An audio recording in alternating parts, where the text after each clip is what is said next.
Hey everyone, my name is Friendzoned and welcome to the 5th episode of Friendzone Producers. If you're unfamiliar with the concept behind this series, basically anyone can fill up the form that you can find in the description to give me musical guidelines. In this form you can specify genres, moods, and other nerdy things that you would like me to consider when creating my next tracks. Today's guideline comes from Anon144 who wants an IDM, electronic and glitchy track. This track is also supposed to be aggressive, calm and experimental. Thank you so much for those recommendations. Now, if you're not familiar with IDM, it stands for Intelligent Dance Music, and I hate this label, but that's what it is. I take this genre to try to push the boundaries of electronic music. So this is what I tried to do with this track. As you can see, it's a pretty massive project file. I think there's more than 100 audio tracks and MIDI tracks all in all. So I'll only break down what I consider to be most interesting, because otherwise it's just going to be too long. So maybe I'll first start with the pre-drop right here, the sort of introduction to the track. I first wanted to fulfill the aggressive guideline, and the entire pre-drop plus the drop are quite aggressive in my opinion, and that's what I wanted. So let's start with the drums. The drums I won't go into too much detail here because it's mostly just layering. You can see there's like several kicks, one on top of each other. The snare also is several layers, I think, right here. As you could see, everything is frozen in this project because otherwise my CPU would just die. But don't worry too much about that. Altogether, the drums sound like this.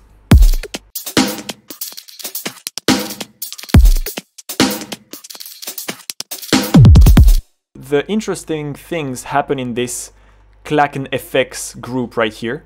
It sounds like this. So let me explain how I reached those unconventional sounds here. What I first did is that I recorded a loop of my basic drums, which sounds like this. And then I used this plugin called Fracture by Glitch Machine. It's free, there's a link in the description. The way I usually use it is I turn the dry-wet knob here all the way up, so it's only the wet signal that comes through. And then there's this randomize button, which basically just randomizes every parameter in the thing. And I just loop this section here, and I just go through random patterns and random patches, and then I record all of this into audio and I chop it up and find the most interesting sounds. So let me just show you how it sounds.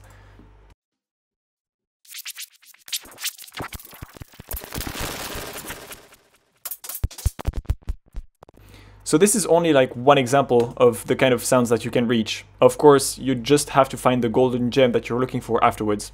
So for me, this golden nugget was this little loop right here. I really liked the groove it had and how it sounded with the beat. So I just processed it through a shit ton of effects right there. We start with an EQ to cut the lows, then a compressor to stop the peaks, then a corpus to add a bit more characteristic to the sound, because otherwise it's quite dry. Another EQ, some saturation and overdrive, and a simple delay with these settings. And what this does with the dry-wet knob 100% is that it completely widens the sound out, which is what I wanted for this sound.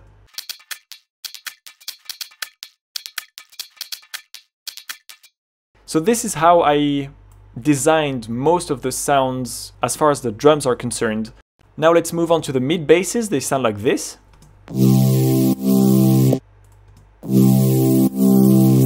So for these mid basses, I first created a patch in Live's operator, and the patch itself sounds like this.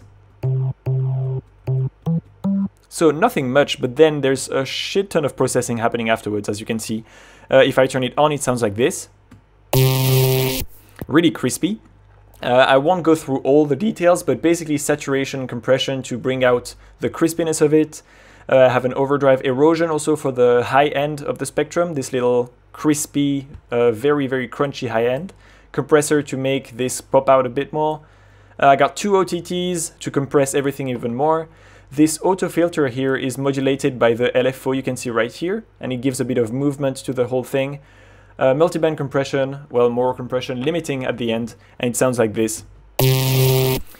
Now what's interesting with having lots of effects afterwards is that you can tweak a tiny bit the patch in itself and it will sound really differently. For example, if I turn the time knob here, it sounds like this, which is also pretty interesting. So by doing this, I recorded a few growls and basses and then patched them up like this in this pattern. And this gives the sort of first hit of every bar, the very heavy mid bass that we can hear in this beginning of the song. Now those are the synths that I used for the beginning of the track. They sound like this.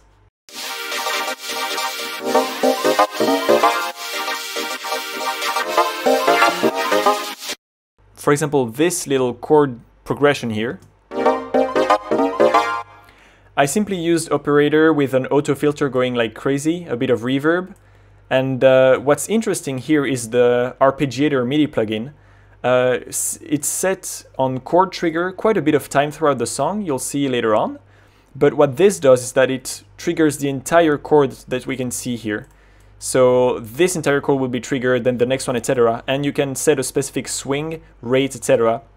that you want the arpeggiator MIDI plugin to follow. And this sort of makes everything fit nicely together. It feels really unnatural. For example, if you use this on a normal piano, it will sound horrible because it's not made for this kind of stuff, I feel. But in this context, it sort of made everything really stick to the grid as well.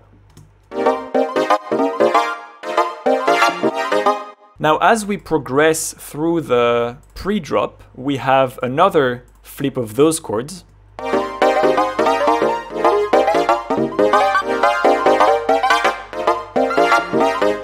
And those ones sound a bit more intense because there's more things happening. And the way I reached this effect is that I just took this simple progression that I showed before.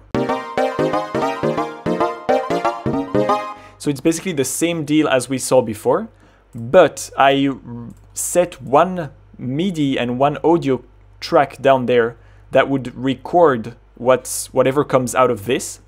And in live, you can click on this little blue headphones button right here. And by doing this, the note you select with your mouse will be played. And what's interesting is that whatever setting the automations are on at a certain point, then the notes will follow this automation. So for example, those ones and those ones sound totally different. The filter is set differently because the automation of the filter is set differently as well through time. And so the way I reached more interesting and complicated chords is just by setting this on a loop, so going through and through. And while it was playing, I would also pick some random parts of it with my mouse. So by doing this, for example. And all of this would be recorded both into MIDI and audio, and I would use it later on. Let me show you how it sounds in practice.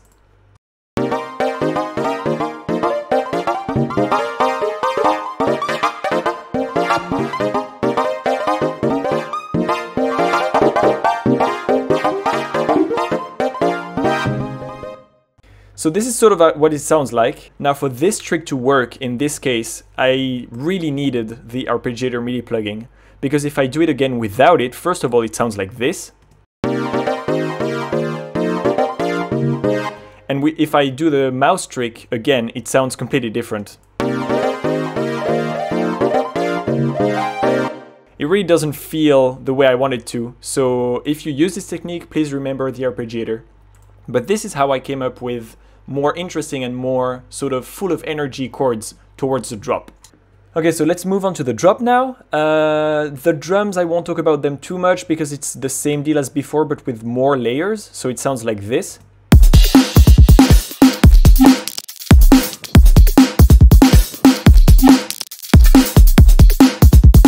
You can see that the snare has maybe 4 layers, the kick 3. So it's only about layering. So nothing too interesting going on down there. Now I'll talk a bit more about the mid basses for the drop. They sound like this. And so what I did is that I designed a few serum patches that you can see down there. They're all a bit different, but a bit similar. And I just decided to play one or the other at certain points, depending on what sounded good. I also layered them with the first layer that we saw in the pre-drop. So it sounds a bit more full and heavy. If I unfreeze this one, it looks like this, for example. So there's lots of FM going on, there's some weird filtering going on, quite a few effects as well, some OTT, disperser, etc. But there's nothing too unconventional going on there. Now for this drop, what was most challenging was to balance the mid basses with the rest of the synths, especially, because the entire synth for the drop sound like this.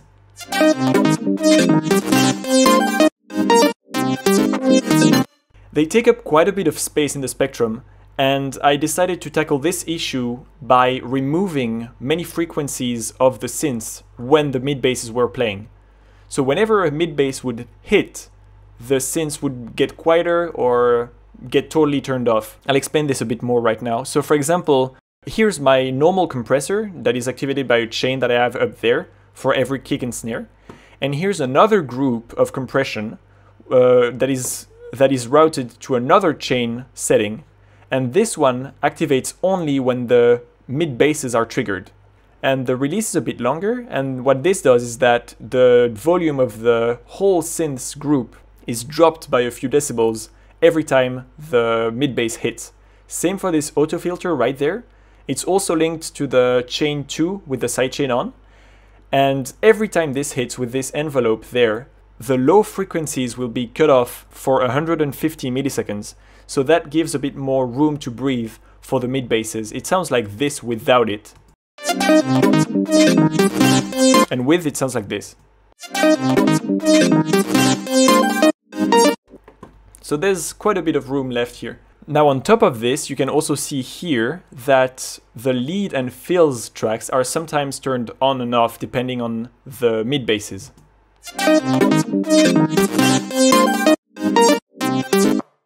So I use this kind of trick to balance the mix. Now as far as the synths are concerned, let's talk a bit about them. There's a basic Rhodes up there, just to fill up the space a bit more. There's a lead here, which is basically just a saw wave and a triangle wave together. And what's interesting about this patch here is this one here. There's again an auto filtering going on, but this one, the audio comes from this input lead, and this input lead, in fact, is the entire lead section, also a triangle wave. And whenever the sound of this little input here reaches above a certain threshold, then the auto filter here opens up and then closes down after 35 milliseconds. So it sounds like this with it, and then I'll turn it off during its playing.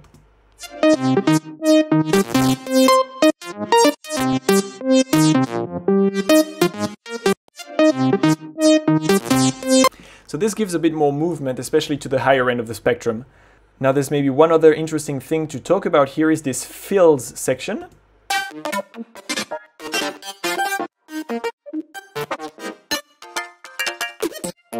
So what this is that I just took the input from the Rhodes drop and the leads, and I made it go through a whole bunch of presets that I liked. So I just randomly chose some plugins, etc. I went through a bunch of presets and then I cut very, very little chops of them. For example, if I extend this a bunch, you can hear that it's going a bit for this kind of sound and then another one, etc.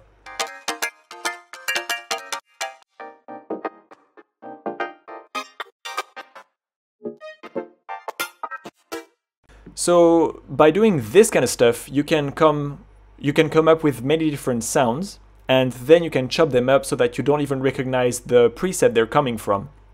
This saves a whole bunch of time in sound design, and then it can create very cool fills like this one. So that's also a cool trick to use. All in all, the drop sounds like this.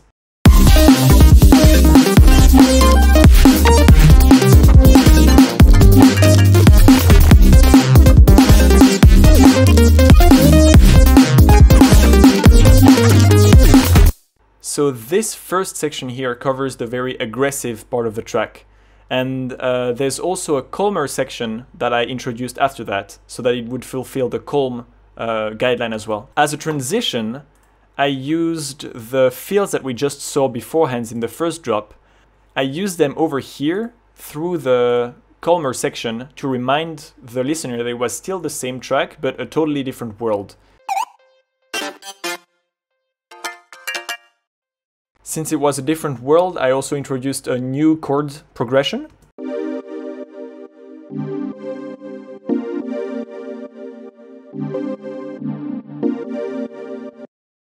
And from this chord progression, I created another a bit more energetic one, so that there would still be something to listen to. And I used the same trick as before with the chord trigger MIDI arpeggiator, and I came up with this progression here.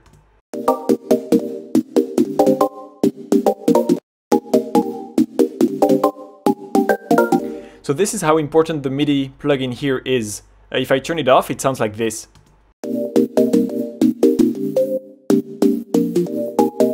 It sounds really clumsy, but with the arpeggiator it sounds like this. So really tight and really neat. Now as we progress through the calmer section of the track, there's this one lead that comes into play.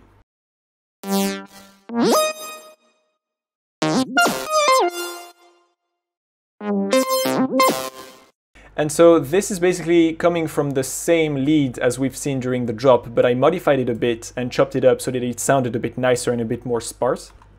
There's also a bit more reverb, I believe, and it's a bit more gentle, all in all. Also, to accompany this lead, there's this interesting piano part right here.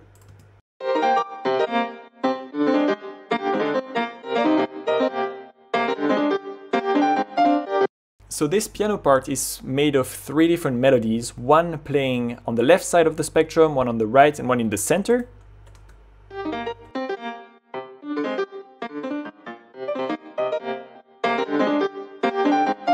And the way I created this was with yet again another arpeggiator in chord trigger mode, but another little trick that I'll explain now.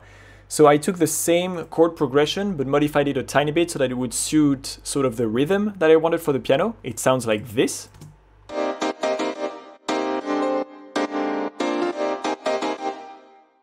Now there's the classic arpeggiator in chord trigger, swing 16. We've seen it a lot this track, but I really like this trick. It sounds like this.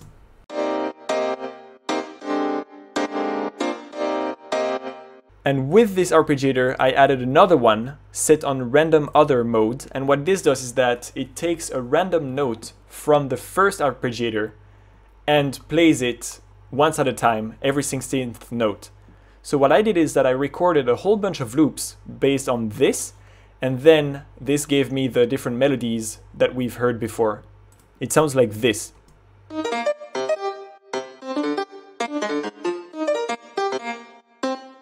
And I thought that those pianos were a really, really nice addition to the very harsh lead. They sound a bit jazzy and a bit mellow, so I really liked the way they sounded together. The whole thing together sounds like this.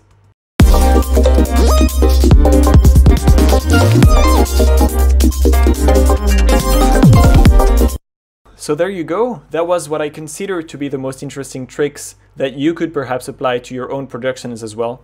This track was a lot of fun to make. It took me a lot of time and a lot of trial and error, sort of, but it was super interesting, and that's what I really like about IDM, is that it sort of pushes you into thinking differently and into sort of finding hidden doors in the ones that everybody uses.